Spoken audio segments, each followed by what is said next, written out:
Okay, once again, good day. Right away, I forgot to do something. I want to introduce the recorder, Dan, who's doing this online recording. And there he is. Dan took this course as an undergraduate, so as I present this, I'm carefully watching his face to get his reactions, and so that I can adjust as I go along. I didn't put too much pressure on you. Yeah, appreciate it. But if you want to ask me the occasional question. And he said if I want to ask him an occasional question, I can do that. I won't put any more pressure on him than already exists. If I answer it incorrectly, I'm going to cut it out, though. Okay. Let me begin with a biography of Marx. You should know something about who the man was. And I also have another motivation for presenting this little story about Marx. I'm going to also introduce the dialectic as I tell you the story of Marx. So I'm going to tell you very briefly, just take me a few moments, this story of Marx, the man, and the way he thinks, this Marxian theory. But in so doing, once again, I'm going to also present to you the methodology of Marx, that is this concept of overdetermination. So there's two purposes here. First, Marx was born in Germany in 1818, beginning of the 19th century, and he dies at the end of the 19th century, 1883. So the first thing we can say about this is that Marx, in the way he thought about society, that, you know, the development of his Marxian theory, was a complex product of the economic changes that were occurring in Germany and France and in England and so forth over these decades. Just like everybody else, we are all, including Marx, a complex product, a complex effect of the economic times. And just to explore that for a moment, during this period of time in Germany, dramatic changes were occurring, which was the death of an old society, feudalism, and the birth of a new society, capitalism. That's always interesting, birth and death. So Marx becomes intrigued with the following question. How does capitalism, that's the birth of capitalism, arise in society? And he's going to argue that the birth of capitalism arises in and out of the death of feudalism. And it's called, within the Marxian tradition, the transition from feudalism to capitalism, and it forms the end of volume 1 that I asked you to read in this course. So there you can read Marx's ideas about how one society moves to another.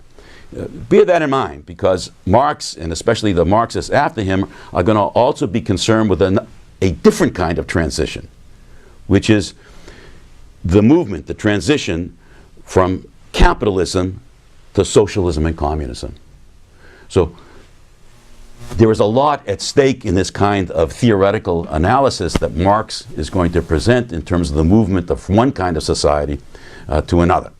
So one of the things that Marx then does, he begins to theorize the movement of one society from another, because that was occurring during his day, and people were asking, what's the birth of this capitalism, how did it come about, and so forth. Next.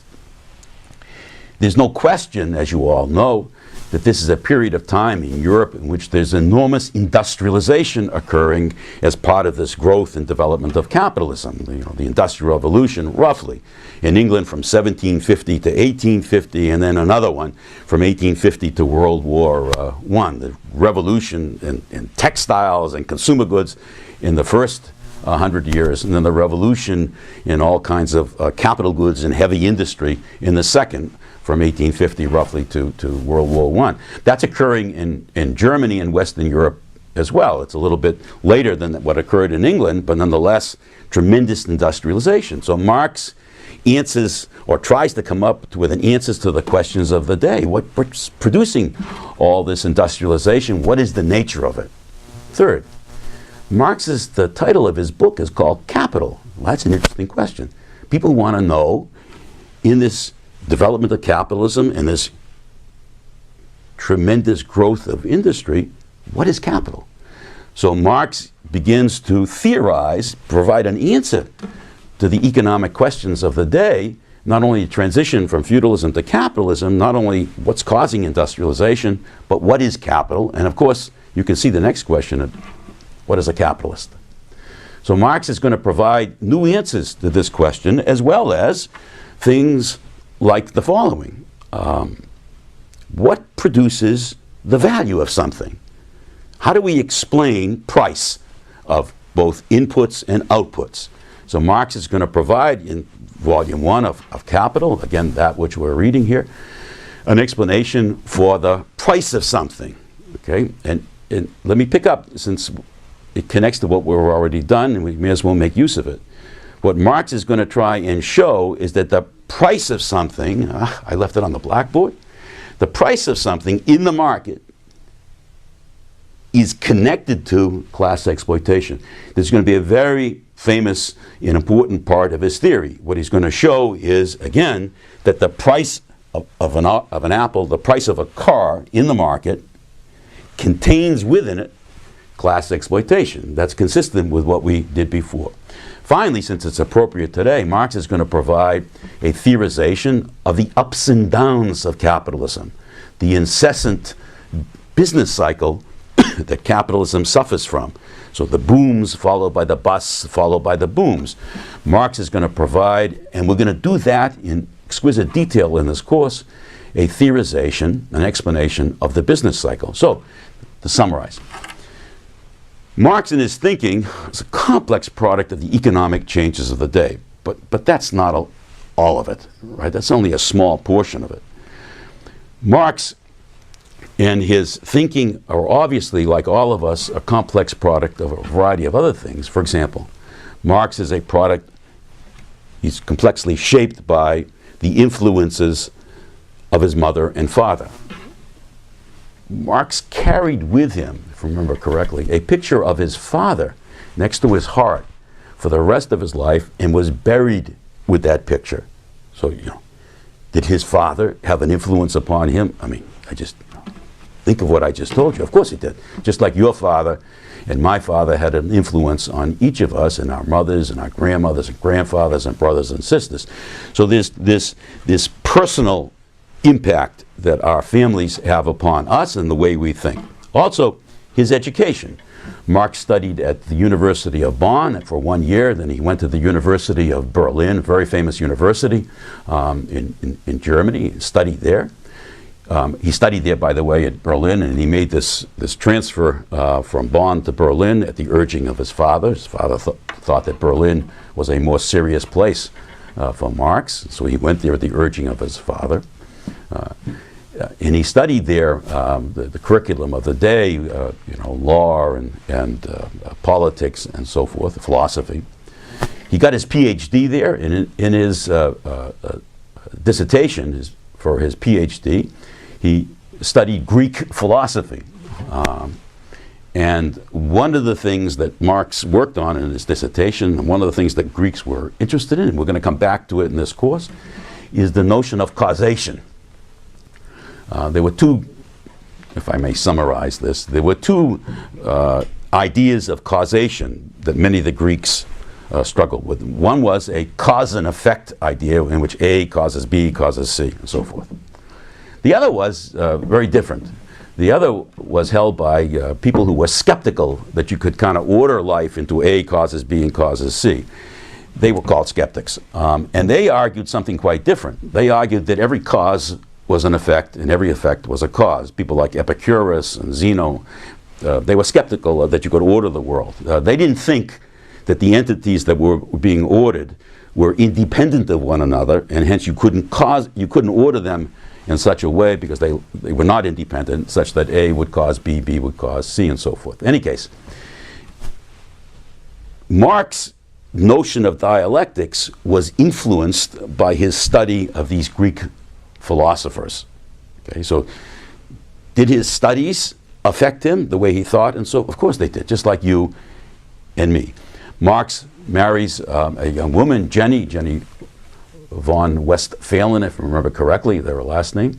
Did his marriage affect him? I mean, that's a silly question. Of course it did.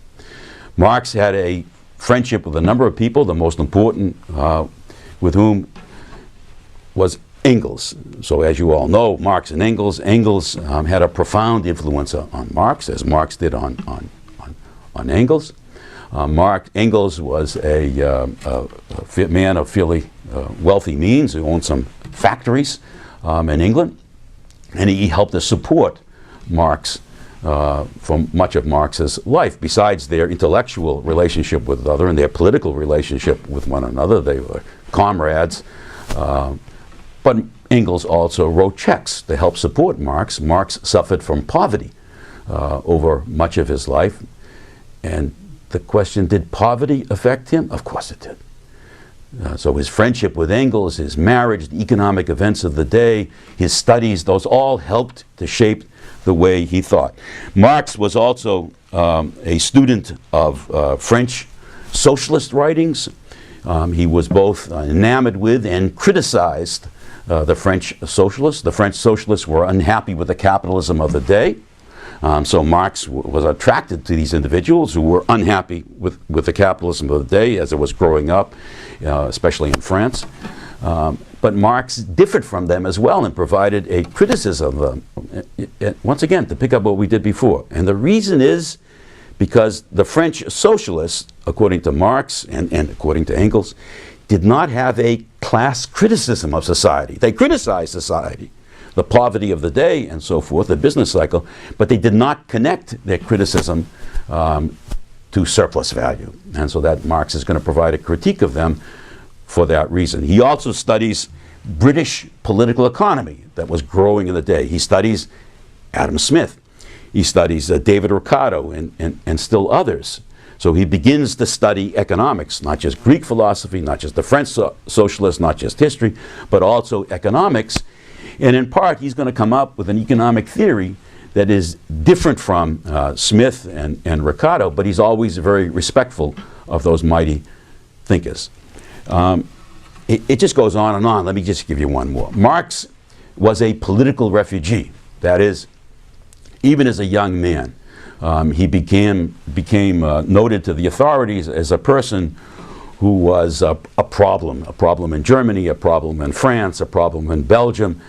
And so he was moving from one society to one country from another as he came under increasing pressure of the police, the political authorities of the day, because his ideas were troublesome. As I told you, they produced an element of fear amongst the people. Don't forget that Marx and Engels were the two individuals who produced something in the 1840s called a Communist Manifesto. They were asked by a league of workers in France to produce a manifesto for them, and Marx and Engels responded by saying, okay, here is a blueprint for you workers.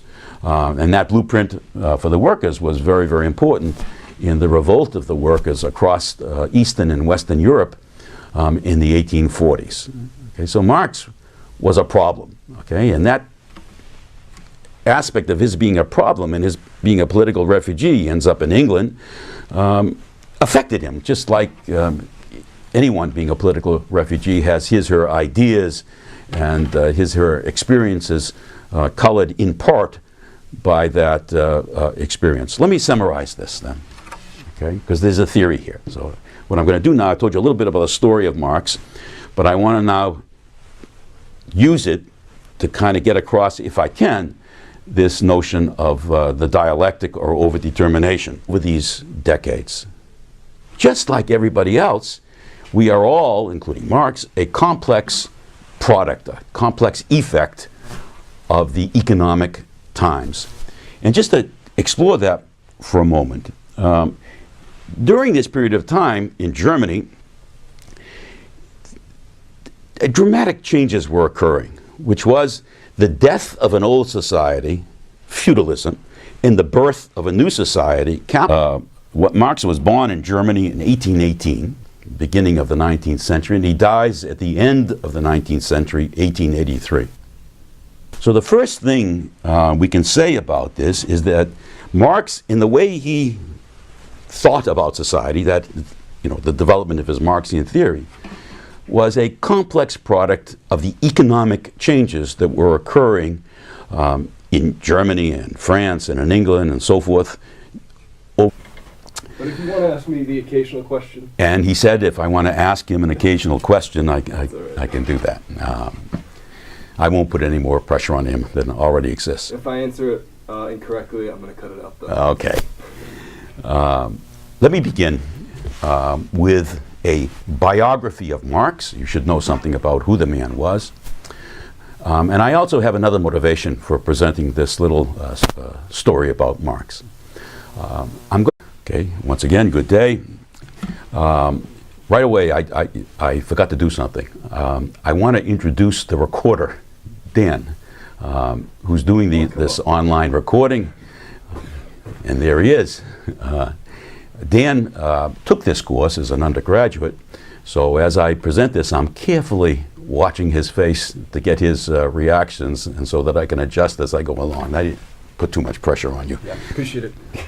But I'm going to also introduce the dialectic as I tell you the story of Marx. So I'm going to tell you very briefly, just take me a few moments, this story of Marx, the man, and the way he thinks, this Marxian theory.